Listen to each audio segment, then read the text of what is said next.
एक बार की बात है कि गुप्ता जी घर से निकले लौकी खरीदने के लिए। और रास्ते में कहीं नौटंकी नाटक चल रहा था। उनका मन लुभा गया, नाटक देखने लगे। थोड़ी देर के लिए भूल ही गए कि लौकी खरीदनी थी। फिर नाटक चल ही रहा था कि उस बीच नाटक का कोई किरदार जो है वो उस टाइम पे एब्सेंट होगा, तो किसी ने गुहार लगाई कि कोई नाटक में हिस्सा लेगा। तो ये थोड़े रसिक मिजाज थे गुप्ता जी। इन्होंने कहा कि बहरहाल कोई अगर गुप्ता जी अगर देख रहे हो तो मुझे माफ़ कीजिएगा, मैं जस्ट एक एग्जांपल ले रहा हूँ। तो थोड़े रसिक मिजाज थे।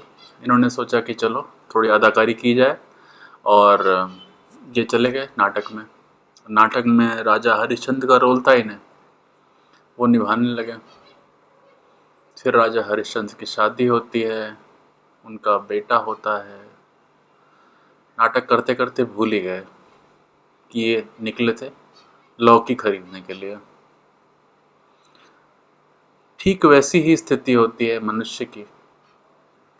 मनुष्य करने तो कुछ और निकलता है, लेकिन जैसे ही वो इस धरती पर अपना पैर रखता है, एक एक करके लोग उसे एक किरदार दे देते हैं। पहला किरदार तो उसे मिलता है पुत्र का। जैसे ही वो पैदा होता है, उसके माँ बाप वो भी साथ ही पैदा होते हैं उसके, और उसे पहला किरदार मिलता है बच्चे का। फिर वो पढ़ाई करता है, अच्छे मार्क्स लाता है, इंजीनियरिंग करता है, मेडिसिन करता है, अकाउंटेंसी करता है, जो उसकी इच्छा है वो करता है। और जब वो लेट्स से इंजीनियरिंग कर लिया, तो उसे किरदार मिल गया इंजीनियर का।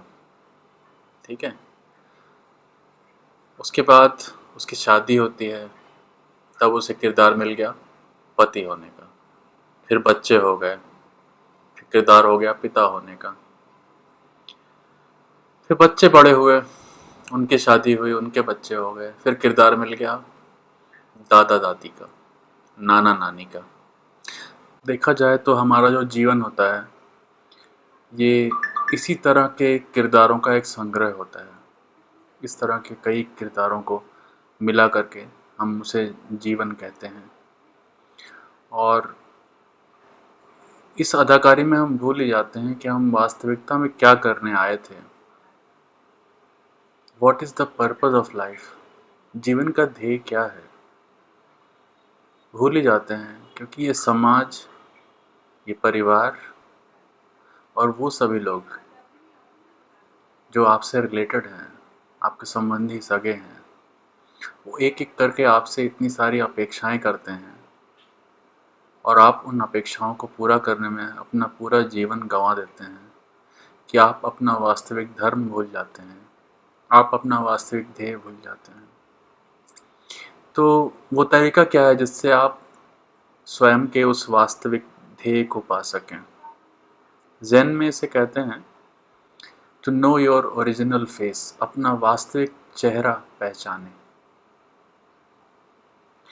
ज़ेन की एक पद्धति है, इसे कहते हैं ज़ेन कुआन। जब भी कोई शिष्य ज़ेन मास्टर के पास जाता है, तो ज़ेन मास्टर उसे एक पहेली देते हैं सॉल्व करने के लिए। और वो पहेली जो होती है वो उसका कोई सॉल्यूशन नहीं होता, उसका कोई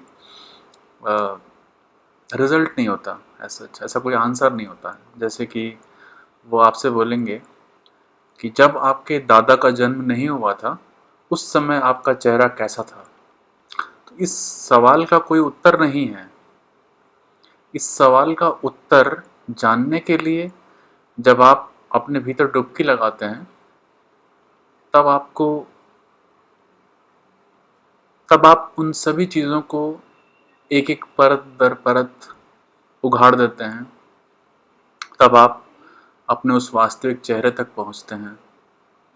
तो इस तरह के सवाल होते हैं ज़ेन में, जो जैन मास्टर, इसे कोआन कहते हैं, जैन मास्टर अपने शिष्यों को देते हैं, वैसे ही एक पहेली है कि what is your original face, आपका वास्तविक चेहरा क्या है।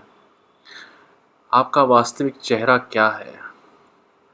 जिस चेहरे को आप आईने में देखते हैं, दर्पण में देखते हैं, वह तो इस शरीर का चेहरा है ना।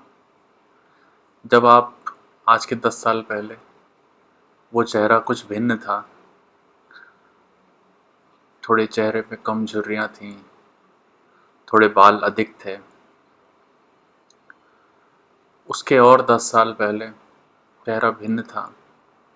जब आप 5-6 साल के होंगे, आप छोटे होंगे, चेहरा बिल्कुल अलग होगा। ये तो सतत बदल रहा है, ये इस शरीर का चेहरा है। परंतु आपका चेहरा कहाँ है?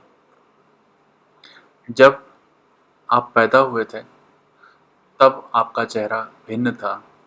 अभी जब आप अपने आप को दर्पण में देखते हैं, तो आपका चेहरा बिल्कुल भिन्न होता है। इमेजिन कीजिए, जब आप अपनी माता के गर्भ में थे, तब आपका चेहरा कैसा था?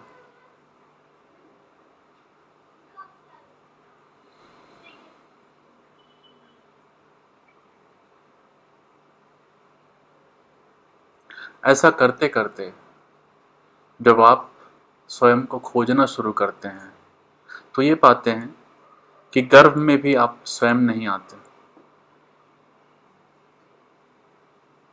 आप हमेशा होते हैं।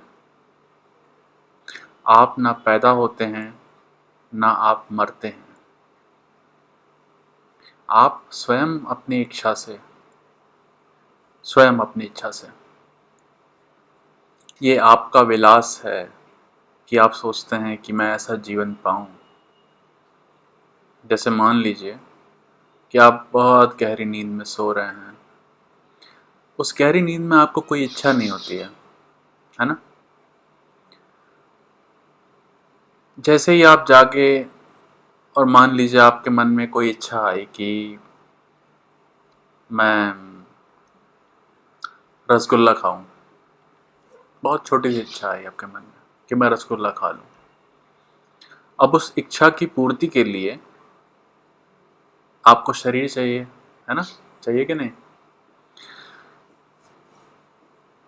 और उस शरीर को पाने के लिए आप एक गर्भ ढूंढते हैं, उस गर्भ में प्रवेश करते हैं, फिर आपका जन्म होता है। जन्म होते साथ ही आप ये भूल जाते हैं कि आप क्या करने आए थे। क्यों? क्योंकि सारा संसार आपके ऊपर कुछ न कुछ चीज़ें आरोपित करता रहता है। पैदा होते ही आप किसी के बेटे बन जाते हैं, कोई आपका पिता बन जाता है, आपके बाद जो पैदा होते हैं आपके भाई बहन बन जाते हैं।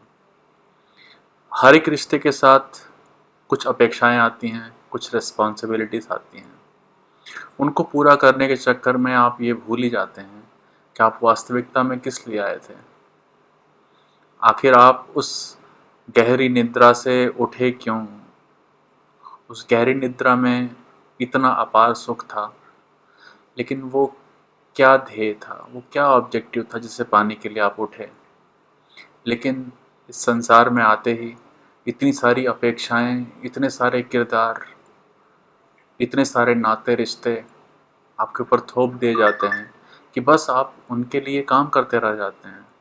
और फिर एक दिन ढूंढते हैं यूट्यूब पे कि कैसे मिले मुझे अपना ऑब्जेक्टिव, कैसे मिले पर्पस ऑफ लाइफ, कैसे मिले इस जीवन का ध्येय, इस जीवन का उद्देश्य।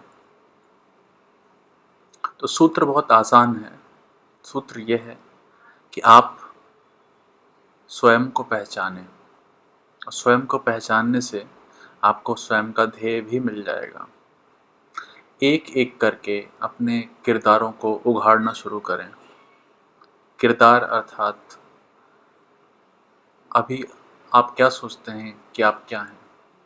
आप सोचते हैं कि मैं किसी का पति हूँ या किसी की पत्नी हूँ, किसी का पिता हूँ। यदि आप किसी के पति हैं और सिर्फ यही आपकी आइडेंटिटी है, सिर्फ यही आप हैं जिसे आप समझते हैं। तो ज़रा सोचिए कि जब आप पति नहीं थे तब आप क्या थे? आज के 10-15 साल पहले जब आपकी शादी नहीं हुई थी तब आप क्या थे?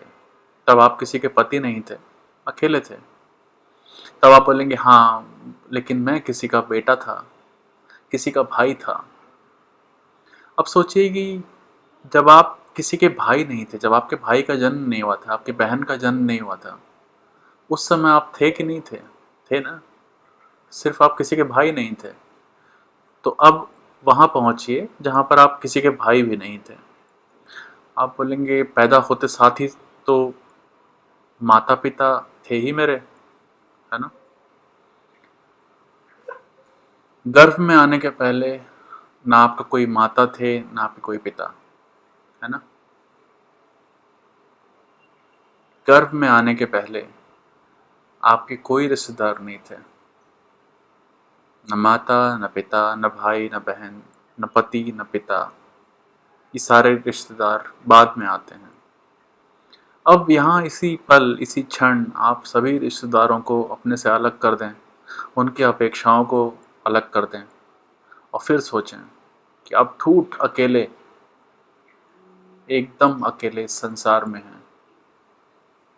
अब सोचें कि आप क्या करने आए हैं, क्या है आपका उद्देश्य।